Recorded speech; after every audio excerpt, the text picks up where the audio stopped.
사실 그 할렐루야라고 하는 그 단어의 뜻이 하나님을 찬양하라라는 뜻이죠. 단순히 찬양을 합시다가 아닙니다. 하라, 명령어죠. 무슨 말이냐? 찬양하게 될 때 부활의 주님이 더 선명해진다라는 겁니다. 그래서 축복합니다. 인생 가운데 하나님이 느껴지지 않을 때면 찬양하기를 선택하는 우리가 될 수 있기를 축복합니다. 그런 의미에서 마리아 찬양의 귀한 찬양이 우리 공동체에 또 중요한 영적인 활력이 될 줄을 믿습니다. 자, 오늘 여러분들과 의심의 늪에서 반전이 필요한 당신에게라는 제목으로 말씀을 나누고자 하는데요. 특별히 도마라는 인물을 통해서 우리가 이 내용을 좀 살펴보고자 합니다. 여러분, 도마가 주방에 쓰는 도마 말고요. 이 도마가 가지고 있는 별명이 있죠. 혹시 아세요, 여러분? 도마의 별명. 의심 많은 사람이라고 하는 별명을 가지고 있죠. 맞습니다. 물론 우리가 그 별명을 익히 알고 있어서 그런지 도마를 쉽게 그냥 의심쟁이다라고 가둬놓을 때가 많은데, 사실 여러분, 도마는 원래 어떤 사람이냐면 누구보다도 가슴이 뜨거웠던 사람입니다. 우리가 보통 뜨거웠던 제자 한 명 골라라 그러면 베드로를 고르죠. 그런데 사실 도마는 베드로 못지않게, 아니요, 오히려 제자들 중에서 가장 용감한 인물이었다라고도 평할 수가 있습니다. 왜 그럴까 생각해 보니까요, 요한복음 11장을 보시면 예수님께서 죽은 나사로를 살리기 위해서 사마리아 땅에 있는데 다시 유대 땅으로 가겠다라고 제자들에게 말을 합니다. 근데 이때 유대 땅의 상황은 뭐냐면, 예수님이 유대 땅 오기만 하면 이제 좀 생명의 위협을 당할 정도로 해코지를 당할 수 있던 상황이었던 거죠. 그러니까 다른 제자들은 예수님이 유대 돌아가겠다 그러니까 침묵하면서 가만히 있는데, 이때 도마가 어떻게 말하냐면 우리도 주와 함께 죽으러 가자, 이렇게 말을 합니다. 그만큼 이 도마는 어떤 사람입니까? 주님을 향한 마음이 진심이었던 사람인 거죠. 그럼 우리는 오늘 본문 앞에서 이런 질문을 가지게 됩니다. 이렇게 열정적이었던 제자가 왜 부활의 아침에 예수님의 부활을 거세게 의심하는 의심의 늪에 빠진 인생이 되어버렸을까? 그 원인을요, 크게 세 가지로 찾을 수가 있겠더라고요. 첫 번째로, 의심에 빠지는 이유는 바로 감당하기 힘든 고난 때문입니다. 도마는 자기 목숨보다 사랑했던 스승이 십자가에서 어떤 힘도 쓰지 못하고 비참하게 찢기시는 것을 생생하게 봤던 것이죠. 이때 여러분, 도마가 느끼는 감정은 단순한 슬픔이 아닙니다. 본인이 믿어왔던 예수님은 위대한 메시아여서 모든 일들을 착착 다 할 수 있는 분이신데, 십자가 위에서 아무것도 하지를 못하니까 도마가 지금까지 가지고 있던 신념 체계가 와장창 무너지는 겁니다. 이걸요, 한 목사님께서는 영적 지진이 일어났다라고 표현을 하시더라고요. 대단히 맞는 말이라 생각이 듭니다. 물론 여러분, 아직 한반도는 물론 지진의 영향권이 좀 있긴 하지만 그래도 좀 덜한 편이지 않습니까? 보통 여러분, 사람이 지진이 일어나면 행동을 어떻게 취하냐면 본능적으로 가장 낮고 단단한 바닥을 찾습니다. 도마는 영적인 지진이 일어났을 때 자기에게 있었던 영적인 바닥은 무엇이었냐면 바로 현실주의였습니다. 소망이 산산조각난 그 자리에요, 이 도마는 더 이상 상처받지 않으려고 가장 냉혹한 현실의 바닥에 자기 자신을 던지는 거죠. 이제 삶을 어떻게 해석합니까? 주님을 향한 뜨거운 마음으로 살아가는 것이 아니라요, 그래, 메시아는 없던 거라고, 내가 믿어왔던 내가 어리석었지, 이제는 눈에 보이거나 들리는 게 아니면 믿지를 않겠다라고 결정하는 겁니다. 하나님이 일이 이루어진다는 것에 대한 기대가 이제 하나도 없는 인생으로 변질하게 된 거죠. 사실 여러분, 이게 도마만의 일일까 생각해 보면 여러분, 우리도 마찬가지지 않습니까? 응답이 없고 상황이 나쁘게 치달으면 우리 안에 일종의 영적인 방어 기제가 발동되죠. 그래, 믿음을 가지고 괜히 기대했다가 상처받지 말자고, 그냥 세상이 돌아가는 대로 운명인가 보다 하면서 그렇게 그냥 그러려니 살아야지, 어찌되었건 내가 내 앞길 잘 챙겨야지, 뭐 하나님이 이를 기대한다, 되게 낭만적이다, 이렇게 생각하는 거죠. 이렇게 마음의 문이 닫혀버리는 순간 이제 이 사람에게는 하나님이 그려가시는 구속사의 드라마는 그 시야에서 안 보이게 됩니다. 오직 내 눈에는 뭐죠? 죽음과 실패라는 단어가 크게 다가와서 실패하지 않으려고 상처받지 않으려고 애쓰는 삶으로 살아가게 되는 거죠. 하나님이 준비하신 새 역사가 있다. 이건 굉장히 배부른 소리이고, 나는 지금 이 무너진 폐허의 바닥에서 헤매고 있는 것입니다. 자, 첫 번째로는 의심에 빠지는 이유가 고난 때문이었다라고 한다면, 두 번째는요, 실패입니다. 근데 이 실패는 어떤 실패이냐면, 정확하게 말하면 실패한 나의 모습 때문입니다. 이건요, 사실요, 첫 번째 이유보다도 더 쓰라린 것인데, 여러분 한번 생각해 보세요. 물론 예수님께서 자기 뜻대로 안 한 거에 대한 원망스러움도 있겠지만, 또 어떤 마음도 있을까요? 자신이 예수님의 12제자라고 따라갔던 사람인데, 이 도마의 자랑이 뭐였다고요? 뜨거운 가슴을 가지고 있는 의리의 사나이였다고요. 근데 이 사람이 뭡니까? 십자가를 보고 비겁하게 등 돌렸던, 도망쳤던 자기 모습이 생각이 나는 거죠. 비참했던 기억이 도마의 머릿속에서 지워지지가 않는 겁니다. 그러니까 여러분, 이런 생각이 들지 않을까요? 나 같은 사람이 무슨 제자냐고, 나 같은 인간이 무슨 염치로 주님이 부활했다고 하지만 부활의 주님을 뵙겠냐고 라고 하는 마음도 올라오는 거죠. 이런 자괴감이 드니까 도마의 마음에는요, 어떻게 형성될까? 그냥 차라리 부활이 아니길 바라는 쪽으로 선택하는 겁니다. 왜죠? 그렇게 해야 내 실패가 정당화되기 때문인 거죠. 부활이 일어나면 이거는 내가 했던 일들이 더 비참하게 드러나는 것이기 때문에 부활이 아닌 쪽을 의도적으로 선택할 수밖에 없습니다.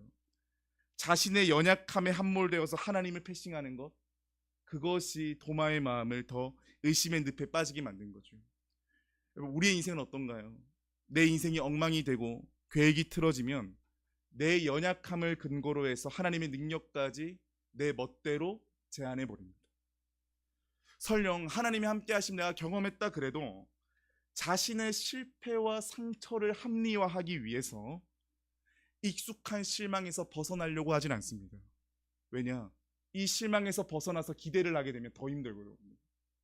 그래서 낯선 소망보다 익숙한 실망이 더 편한 겁니다.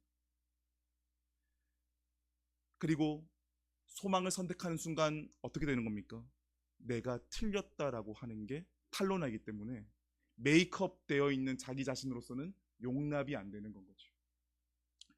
마지막 세 번째로는 뭐냐면 소외감입니다.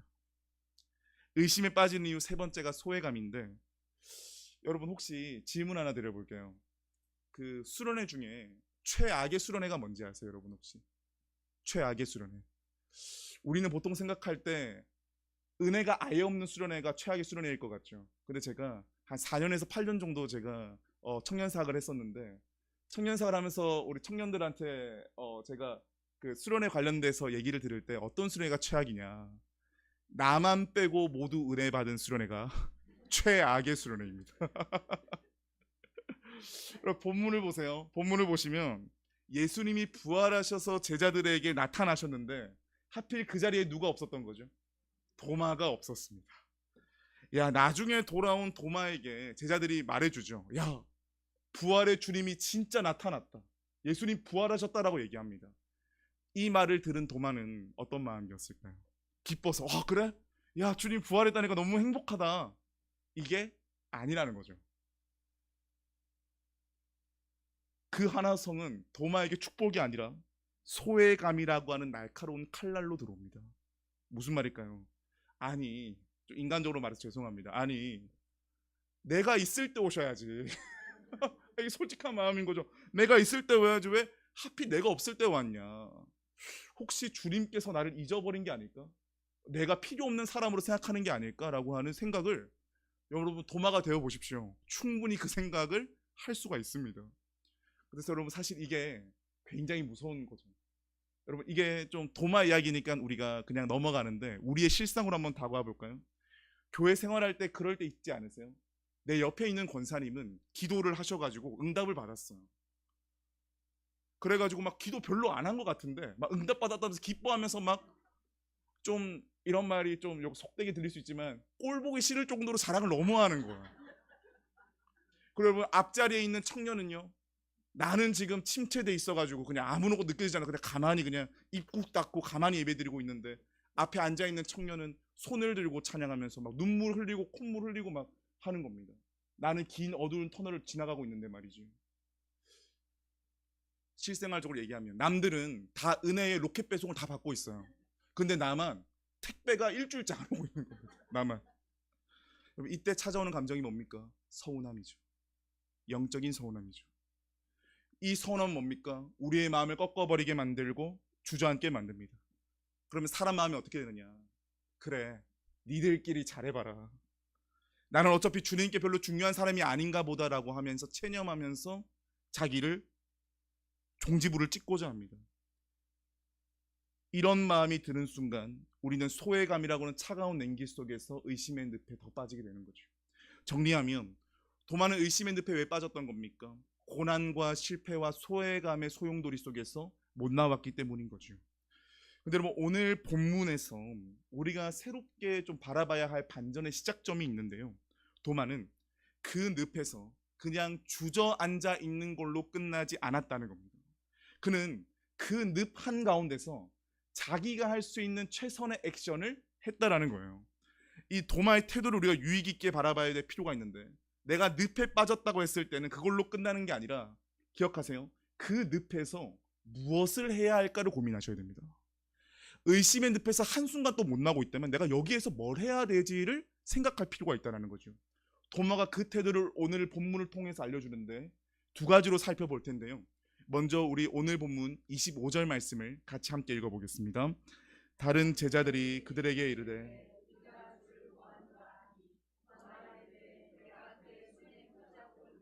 내가 손가락을 그 못자국에 넣으면 내 손을 옆구리에 넣어보지 않고는 하지 아니하겠노라 하니라. 아멘. 저를 한번 따라해 볼까요? 반전이 필요하다면 주님께 정직하고 솔직하십시오. 도마를 보세요. 도마는요, 동료들이 내가 예수님을 봤다라고 하는 말에 아 그래 그랬구나, 예수님 봤구나, 그렇게 넘어가지 않았습니다. 이 도마는 예수님과 직접 대면하는 걸 선택하면서 대면하는 걸 포기하지 않습니다. 남들이 만난 하나님 말고 내가 직접 예수님을 만나보겠다 라고 하는 이 태도는 얼핏 보면 무례해 보이지만 사실 그 속에는요, 정직하고 솔직한 마음으로 주님께 나아가겠다고 하는 영적인 실력이 있는 건 거죠. 여기에서 우리가 지녀야 될 태도가 무엇인지를 보게 됩니다. 여러분, 우리가 신앙생활하면서 가장 많이 한 실수가 무엇일까 보니까요, 빌려온 믿음으로 사는 겁니다. 내 부모님이 정말 대단한 신앙인이었다, 너무 소중하고 감사한 흔적이죠. 근데 여러분, 부모님의 신앙이 나의 신앙이 됩니까? 내 형제가 뜨겁게 하나님을 예배하고 하나님을 사랑하며 봉사를 많이 해요. 소중한 일이죠. 옆에 권사님이 기도 응답 받았다 그러면 아 하나님 살아계시구나, 적당히 넘어가고, 목사님 설교하면 아 그런가 보다 고개 끄덕하면서 넘어갑니다. 근데 정작 문제는 뭡니까? 머리로 아는데 정작 내 영혼은 비틀어 말라져 가고 있는 겁니다. 여러분 기억하세요. 아는 것과 새기는 것은 다른 차원입니다. 물론 여러분, 우리한테는 그런 것도 있죠. 내가 신앙생활을 또 오래 해왔고 하나님에 대해서도 좀 알아왔고 그렇기 때문에 뭔가 초보적인 질문을 하는 거나 뭔가 어려움과 환난 앞에서 작은 모습으로 있다라고 하는 게 해왔던 세월에 비해서 체면이 서지 않는 것 같아 우리의 마음에 주저한 마음이 들 수 있습니다. 그래서 주님을 향해 의심을 가지고 있다는 게, 예를 들어서 신앙생활 30년 40년 해왔는데 주님을 의심한다라고 하는 게 대단히 초보적인 것처럼 보여서 아 그러면 안 되지 이렇게 넘어갈 때가 있죠. 근데 여러분, 오해하지 말아야 될 게 뭐냐면 의심은 결코 나쁜 게 아니라는 겁니다. 우리가 의심과 불신을 비슷하게 생각하지만 전혀 다른 겁니다. 불신은 뭐냐면요, 아예 안 믿기로 마음의 빗장을 걸어 잠근 거예요. 기본 그 뿌리가 거부입니다. 근데 여러분, 의심은 뭐죠? 믿고 싶은데 믿어지지를 못하는 거예요. 출발점이 다르죠. 불신은 아예 거부에서 시작하지만 의심은요, 믿음의 씨앗에서부터 출발합니다. 왜 그렇습니까? 믿고자 하는 마음이 있는데 앞서 말한 것처럼 고난과 실패와 소외감의 벽이 너무 높으니까 의심의 소용돌이밖에 있을 수가 없는 건 거죠. 자, 그러면 주님께서는 의심하는 자를 미워하실까? 오늘 본문 27절 말씀을 함께 읽어보겠습니다. 도마에게 이르시되 내 손을 내밀어 내 옆구리에 넣어보라. 그리하여 믿음 없는 자가 되지 말고 믿는 자가 되라. 아멘. 이 장면이요, 대단히 대단한 장면인 이유가 뭘까 보니까요, 예수님께서 결국 도마에게 나타나셨죠. 나타나서 무슨 말씀했다는 거죠? 도마가 내뱉었던 그 의심의 말을 예수님이 인용하십니다. 네가 손을 넣어봐야 믿겠다라고 하는 그 내용을 그대로 인용하시죠. 더 놀라운 건 뭔지 아세요? 심지어 도마가 이 말을 처음 했을 때 예수님 계셨어요? 안 계셨어요? 안 계셨습니다. 제자들끼리 있을 때 했던 말이에요. 근데 주님께서는 그 도마의 말과 마음을 기억하시고 도마를 만났을 때 도마의 의심을 풀어주는 것에서부터 출발하십니다. 여러분, 이 부분은요, 믿음의 사람으로서 어떤 영적인 감각을 지녀야 되는가에 대해서 중요한 교훈을 주고 있는데, 물론 여러분, 주님께서는 지금 도마가 사람에게 뱉은 말을 기억하셔서 풀어가시죠. 그런데 이 대목을 좀 더 연장선에 와서 하나님과 우리와의 관계에서 본질적으로 작용해야 될 게 뭘까 보니까요, 여러분, 사람에게 질문하면 사람의 답을 얻을 수 있지만 하나님께 질문하면 하나님의 답을 얻게 된다는 것입니다. 그래서 여러분, 축복합니다. 신앙생활하는데 안 믿어지면요, 아는 척하지 많은 은혜가 우리에게 있기를 축복합니다.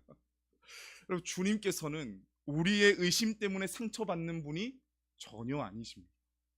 오히려 어떻게 하시죠? 우리 수준까지 내려오셔서 우리의 인생의 현장 검증을 허락하시는 분이십니다.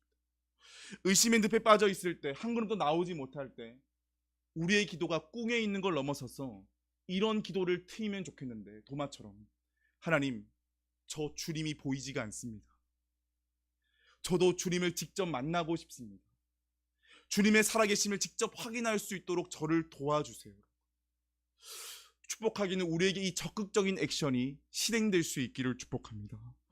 주님은 정직하게 묻는 자에게 결코 외면하지 않으십니다. 그래서 여러분, 축복합니다.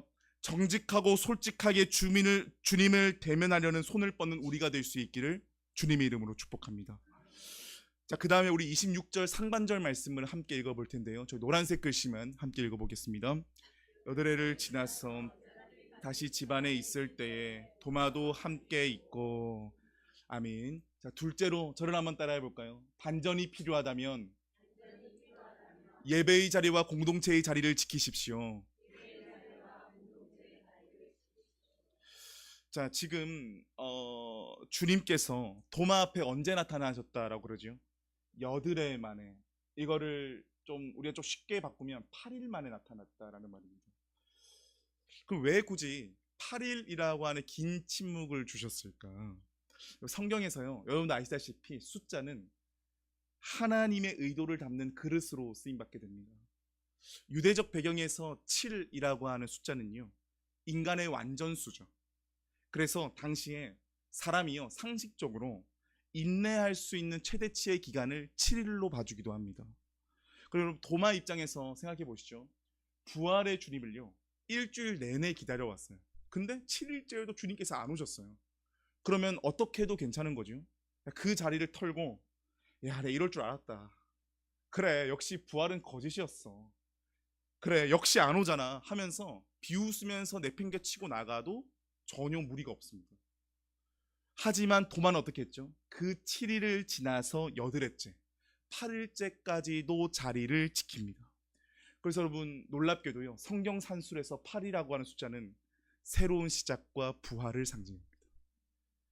이 연이은 지점에서 우리가 어떤 통찰을 얻을 수 있을까 보니까, 내 인내가 바닥나는 7이라는 숫자가 끝날 때 놀랍게도 그 지점에서 부활이라고 하는 하나님의 통치가 이루어진다는 것입니다. 도마는 자기의 기대가 꺾인 7일을 지나서 8일째 자리를 사수함으로써 결국 부활하신 주님을 마주하게 됩니다. 여러분, 이 장면이 우리에게 알려주는 중요한 진실이 있죠. 신앙은 무엇이냐? 감정의 확신이 아니라는 겁니다. 신앙은 이렇게 말해볼까요? 하나님 앞에서 엉덩이 붙이고 앉아 있는 것입니다. 8일 동안 하나님 앞에 앉아있던 도마의 마음은 어땠을까요? 우리 마리아 찬양의 찬양처럼, 주아름의 찬양처럼, 우리의 모두 찬양처럼 막 향기로운 찬양들이 막 울려 터지는 그런 아름다운 시간들을 8일간 보냈을까요? 저 여러분들 알다시피 이 도마는 실패와 고난과 소외감 속에서 의심의 늪에 빠져있던 사람입니다. 그런데 도마는 어떻게 했다는 거죠? 은혜의 좌표에서 벗어나지 않았다는 것입니다. 믿음으로 산다는 게 무엇인가? 내 기분과 상황에 따라서 산다는 게 아니라 주님이 오실 자리에 내 몸을 가져다 놓는 위치 싸움이라는 거지요. 구약 성경을 보면요, 이 도마와 같은 사람이 등장하는데 시편 73편을 쓴 아삽이라고 하는 사람입니다. 이 아삽은 예배 인도자인데 이 사람의 이 73편의 시편을 보면 어느 날 하나님께 단단히 삐진 거예요. 그래서 시편 73편 13절을 좀 현대적으로 풀어보면 이런 겁니다. 하나님을 안 믿는 악당들은 저렇게 등 따시고 배부른데 왜 믿음을 지키려는 나는 늘 고통 중에 있습니까? 저 이제 예배 안 할래요 라고 하는 게 13절의 뉘앙스입니다. 억울함과 서운함이 폭발해서 신앙을 던져버릴 위기에 봉착하게 된 거지요. 그런데 이 아삽에게 새로운 고백과 찬송이 입혀지게 되는데요. 우리 시편 73편 17절 말씀을 함께 읽어보겠습니다. 하나님의 성소에 들어갈 때야 그들의 종말을 내가 깨달았나이다. 아멘. 근데 아삽이 놀랍게도 그런 억울함과 분통 터지는 마음이 있음에도 불구하고 늘 예배의 자리, 성소의 자리를 늘 지킵니다. 여러분, 아삽이 마음이 즐겁고 유쾌해서 성소의 자리를 지켰을까요? 아니죠. 하나님이 원망스러워 죽겠는데 일단 성소 의자에 자기 몸을 뭉개고 앉아 있는 겁니다. 그렇게 자리를 지켰을 때에 끝내 아삽은 어지럽고 악이 가득한 현실 너머에 역사를 심판하시는 하나님을 만나게 됩니다. 엉망진창인 현실이 아니라 그 현실을 통치하시는 하나님에 대한 신뢰가 여기에서 시작하게 된 것이죠. 그래서 여러분, 마음이 깨끗하고 은혜 충만할 때에만 예배를 드리는 것이나 교회에 오는 것이 아닙니다. 지저분하고 억울하고 하나님한테 서운한 게 너무 많고 사람에 대해 서운한 게 너무 많아서 입이 툭 튀어나와 있는 상태에서도 성소의 자리에 앉아 있는 것, 도마와 아삽이 보여준 가장 위대한 액션이라는 거죠. 우리에게도 이런 영적인 지구력이 필요한 줄을 믿습니다. 의심이 들고 주님이 안 믿어지고 이런저런 일로 많이 섭섭할 때요, 여러분, 우리는 자꾸 약하게도 예배를 피하고 공동체를 떠나려고 합니다. 하지만 그러면 의심의 늪에서 영영 빠져나올 수가 없습니다. 도마가 삶으로 우리에게 알려줍니다. 이렇게 말할 수 있겠더라고요. 삐져도 교회 안에서 삐지라는 겁니다. 은혜를 못 받아도, 기도가 안 나와도 예배의 자리를 지키는 그 거룩한 고집이 결국 8일째에 찾아오시는 주님을 만나는 통로가 된다는 거죠. 우리가 탑승한 구원의 배의 선장이 누구십니까? 예수님이시기에 주님의 배에는 후퇴가 없습니다.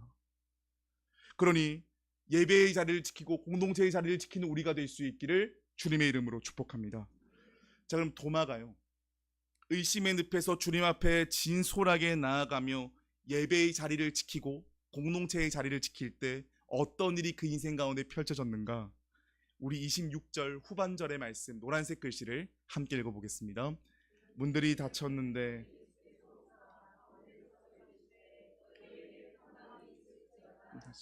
아멘.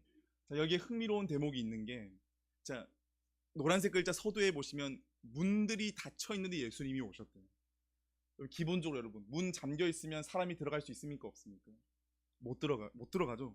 근데 이 말은 무슨 말이냐면 예수님이 닫힌 문을 뚫고 들어가셨다는 거예요. 물론 여기에서 이 문은 물리적으로 닫혀 있는 문이기도 하죠. 근데 이 문은 누구의 내면의 상태를 보여주는 거죠? 제자들의 내면 상태를 보여주는 겁니다.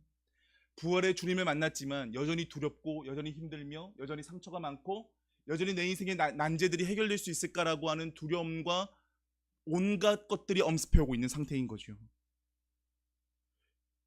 그런데 주님께서 그 닫힌 문을 뚫고 들어오십니다. 그리고 한마디 딱 던지시죠. 너희에게 평강이 있을지어다. 이 은혜가 우리에게 있기를 축복합니다. 여러분, 이 평강이라는 게 뭡니까? 이 평강은 어떤 상황에도 흔들리지 않는 하나님과의 관계에서만 오는 평화이지요. 이 평화를 잘 그려내고 있는 찬송가를 하나 꼽으라면 저는 이 찬송가밖에 생각이 안 나더라고요. 높은 산이 거친 들이 조막이나 궁궐이나 내 주 예수 모신 곳이 그 어디나 하늘나라. 주님을 모신 곳이라면 그 어디나 하늘나라가 되는 이 평강은 어떤 평강입니까? 환경을 압도하는 통치가 이루어지는 평강입니다. 의심의 늪에 빠져있던 도마의 삶에서 어떤 일이 일어나는 겁니까? 의심의 사람이 평강의 사람으로 역전하게 됩니다. 자, 그러면 이 의심 많은 도마가 평안을 얻는 것으로 이 이야기는 끝나는 것일까? 앞서 말했듯이 주님께서 의심하는 도마에게 뭘 허락하셨죠? 주님께서 뚫려 있는 자기의 상처를 만질 수 있도록 허락해 주셨죠. 근데 여러분, 이런 생각 한번 해본 적 있으세요? 보통 사람은요, 자기 몸에 큰 상처가 있고 남들이 봤을 때 내 몸에 대해서 좀 의아해하거나 놀림거리가 될 수 있겠다라고 상처가 있으면 보통 어떻게 하는 게 맞습니까? 보통은 우리나라가 대단한 의술을 가지고 또 있지 않습니까? 그러니까 어떻게든 상처를 가리든지 메이크업을 하든지 숨기려고 하는 게 보통 사람입니다. 이런 생각이 들더라고요. 예수님께서 죽음에서 부활하셨잖아요. 그러면 손에 못자국 난 거 여러 가지의 상처와 상흔들이 있는 것들 깨끗한 몸으로 다시 부활하실 수도 있는 거잖아요. 그런데 그 부활의 위대한 능력을 가지고 있는 분이 자기 몸은 메이크업하지 않고 상처난 몸, 구멍난 몸 그대로 다시 부활하셨다는 거죠. 왜 부활하실 때의 그 흉측한 상처들을 다 안 지우고 완벽한 몸으로 오지 않으셨을까? 이렇게 궁금해하고 있는데요. 출애굽기 21장 말씀이 이런 예수님의 의도에 대한 열쇠가 되겠더라고요. 저희 함께 출애굽기 21장 5절에서 6절까지의 말씀을 좀 길지만 함께 읽어보겠습니다. 만일 종이 분명히 말하기를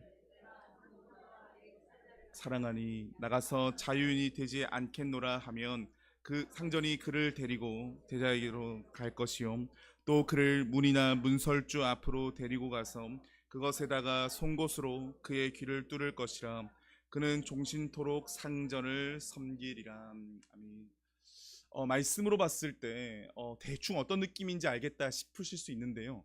제가 이 말씀을 바탕으로 AI에게 그림을 그려달라라고 요청을 했는데 비슷하게 그림이 나왔어요. 제가 만족치는 못하는데 한번 설명을 한번 해볼게요. 오늘날에 여러분 귀를 뚫는 소위 말하는 피어싱은 사람의 미적 감각을 위해서 피어싱을 하죠. 그 당시에는 성경시대 당시에는 피어싱은 전혀 미적인 요소가 아닙니다. 당시의 율법을 보면 이 노예가요 7년간의 복무를 마치고 자유의 몸이 될 수 있었습니다. 우리가 읽은 5절 말씀처럼요. 그런데 종살이를 하던 중에 어떤 일들이 왕왕 있었냐면 그 집에 나만 종인 게 아니라 여러 종들이 있는 겁니다. 남종도 있고 여종도 있는 거죠. 근데 여러분 인생사가 어떻습니까? 누구랑 언제 눈을 맞을 줄을 모르는 거예요. 종살이를 하고 있는데 어떤 여종과 눈을 맞게 되어서 결혼을까지 하게 되고 자식까지 낳게 된 겁니다. 근데 시간이 지나다 보니까 어느새 7년이 되어버린 거예요. 7년이 됐을 때 선택을 해야 되는 거죠. 자유인이 될 건가? 어떻게 할 건가를 선택을 해야 됩니다. 이제 자유를 얻어서 혼자 나갈 수 있는데 이 남자 종은 자신의 아내와 자식들을 너무나 사랑한 나머지 스스로 자유를 포기하고 영원한 종이 되기로 결단하는 것입니다. 그 결단의 의식이 무엇인가 보니까 지금 사진에 나와 있는 것처럼 AI를 몇 번 돌렸는데도 제가 잘 안 됐는데 지금은 약간 귀 파주는 듯한 느낌으로 지금 가는데 원래는 어떻게 하냐면 문설주에 댄 귀 있죠. 이 귀에 대고 여기를 뚫는 거예요. 된 쪽을 뚫는 거예요. 자, 그럼 한번 생각해 보시죠. 송곳으로 문설주에 댄 귀를 뚫는다 생각해 봅시다. 그럼 여러분 그 문설주에 뭐가 묻겠습니까? 피가 묻겠지요. 붉은 피가 흐르는 그 고통 속에서 이 남종은 무엇을 말하는 거겠습니까? 나는 내 아내와 내 아이들을 너무나 사랑하기에 기꺼이 영원한 종이 되겠습니다. 라고 하는 사인이 되는 거죠. 여러분, 귀가 문설주에 뚫리는 그 순간 곁에 서 있는 가족들은 어떤 마음이었을까? 복잡하겠지요. 남편이, 아버지가 자기들 때문에 자유인이 아닌 노예로 산다는 것에 대한 미안함이 참 컸을 겁니다. 그리고 동시에 자신들을 위해 기꺼이 자유를 포기한 그 엄청난 사랑에 압도되어서 감격의 눈물도 함께 흘렸겠죠. 사랑이 모든 신분과 처지를 초월한다라고 하는 것을 가장 깊이 경험한 순간이 이 순간이 아니었겠습니까? 자, 그럼 여러분, 이 구약의 출애굽기 21장의 사건을요, 예수님의 십자가로 가져와 보시죠. 부활의 주님께서 왜 구멍 난 몸 그대로 오셨을까? 이유가 단순하겠더라고요. 그 남은 상처와 구멍은 사랑의 증표였던 것입니다.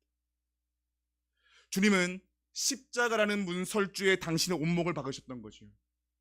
그리고 오늘 도마에게, 그리고 우리에게 그 흉터를 보여주시며 이렇게 말씀하시는 겁니다. 사랑하는 아들아, 사랑하는 내 딸아, 내가 너희를 너무나 사랑해서 기꺼이 너의 영원한 사랑의 노예가 되기로 작정했다. 내 몸에 지어지지 않은 이 상처가 바로 너를 향한 내 사랑의 영원한 계약서란다. 이 메시지 아니겠습니까? 자, 도마가 예수님의 상처를 그 만지는 장면은 가장 유명한 그림이 이 카라바조의 의심하는 도마라는 그림인데요. 여러분도 아마 익히 봐왔던 그림일 겁니다. 그림에서는 굉장히 좀 어떻게 보면 좀 잔인해 보일 수 있지만 그래도 좀 평범하게 그려놨는데, 예수님께서 도마에게 이렇게 말씀하시죠.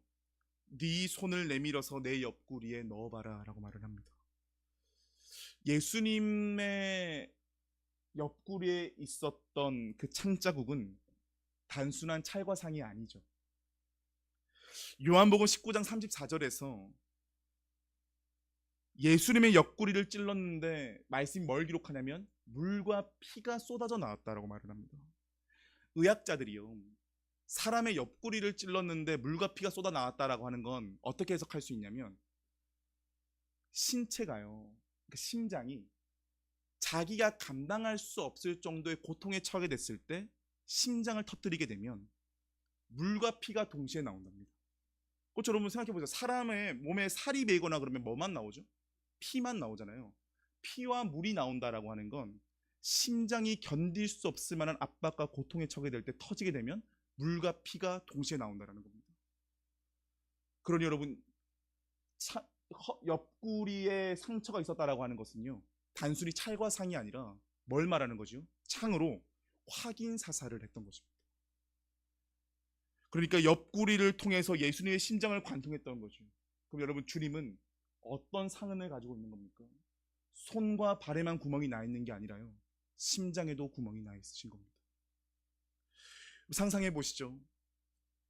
조금 어떨지 모르시겠지만 도마가 맨 처음에 그래 네가 내 옆구리를 만져봐라 라고 주님 음성 듣고 아마 상처를 만지기 시작할 겁니다. 근데 여러분, 누군가의 상처를 만질 때 덥석 이렇게 만질 수 있나요? 절대 그렇게 못 만지죠. 굉장히 조심스럽게 접근합니다. 아마 처음에 딱 만져봤겠죠. 여기서부터 저의 묵상인데, 맨 처음에 옆구리를 만졌다가 예수님께서 이렇게 말씀하셨을 것 같아요. 더 깊숙이 손을 넣어보라고. 더 깊숙이 손을 넣어보라고. 그렇게 여러분, 손가락을 계속 넣으면 어디까지 닿겠습니까? 예수님의 구멍난 심장까지 닿겠죠. 주님의 구멍난 심장을 만졌을 때의 도마의 마음이 어땠을까? 그는 단순히 파인 살점을 만진 게 아니었죠. 나 같은 의심쟁이를 살리려고 피 한 방울까지 아끼지 않고 다 쏟아내 버리신 주님의 그 맹렬한 사랑의 심장박동을 느끼지 않았겠습니까? 주님께서 나를 살리려고 진짜 자기 심장을 내어주셨구나. 나를 위해 기꺼이 사랑의 노예가 되셨구나. 그 터진 심장을 만졌던 거죠. 그래서 여러분, 이 심장을 만진 도마는 지성적 동의가 아니라 영혼 밑바닥에서부터 나오는 순복의 고백이 나오는데, 그 고백이 오늘 본문 28절입니다. 28절 말씀을 함께 읽어볼까요? 도마가 대답하여 이르되 나의 주님이시요 나의 하나님이시니이다. 도마는 예수님을 나의 유일한 주님이시요 주님이 나의 하나님이심을 영혼 깊숙한 곳에서부터 고백하며 삽니다. 여러분, 이 이후에 도마가 어떻게 살아가는지 아세요? 성경에 나와 있지 않지만 전승에 따르면요, 도마는 이후에 그 당시에 세상의 끝이라고 불렸던 인도에 가서 선교를 하고 그 인생이 순교를 하게 되는데, 어떻게 순교하게 되냐면 창에 맞아서 순교하게 됩니다. 세상 사람들은 이 결말을 보고 이렇게 말하겠지요. 참 비참하게 죽었구나. 하지만 여러분, 도마의 입장이 돼볼까요? 도마는 자기의 죽음을 그냥 비참하다고만 생각했을까? 도마는 죽으러 간 게 아니라 진짜 살아있는 인생을 위해서 살아갔던 거라고 고백할 겁니다. 왜 그렇죠? 한번 생각해 보시죠. 도마가 부활의 주님을 만나기 전에는 의심의 늪에 빠져 있었죠. 의심의 늪에 빠질 때 그 인생의 목적은 하나입니다. 나는 더 이상 상처받지 않는 게 목표입니다. 기대하지 말자, 속지 말자, 내 몸 하나 건사하며 살아가는 것도 힘들다. 그를 지배하던 생존 논리였던 거죠. 하지만 주님의 구멍난 심장을 만지는 순간 자신의 생존 논리가 박살이 납니다. 나를 위해 기꺼이 사랑의 노예가 되어주신 그 심장까지 터뜨리신 분을 만났을 때에 도마가 깨닫게 된 거지요. 살아남는 삶보다 더 고귀한 것은 누군가를 위해 주님의 사랑을 흘러보내는 것이며 말이지요. 도마는 이제 사라지는 대로 살아가는 삶이 아니라 주님의 심장박동에 내 인생의 주파수를 맞추는 고귀한 인생으로 빚어지게 된 것입니다. 의심의 늪에서 인생이 끝날 뻔한 남자가 온 열방을 살리는 사명의 땅을 걷는 거인이 되어버린 것입니다. 말씀을 정리합니다. 오늘 우리는 어떤 모습으로 살아가고 있습니까? 여전히 생존 모드로 살아가면서 상처받지 않으려고, 손해보지 않으려고 움츠러진 채 나만의 의심의 방에서 남을 판단하고 정죄하며 내 인생을 결정짓는 우리의 모습은 아닙니까? 축복하기는 내 상처만 만지며 웅크렸던 우리의 손이 나를 위해 찢기신 구멍난 주님의 심장을 만질 수 있기를 축복합니다. 의심에서 평강으로, 평강을 넘어 사명으로 살아가는 우리가 될 수 있기를 주님의 이름으로 축복합니다.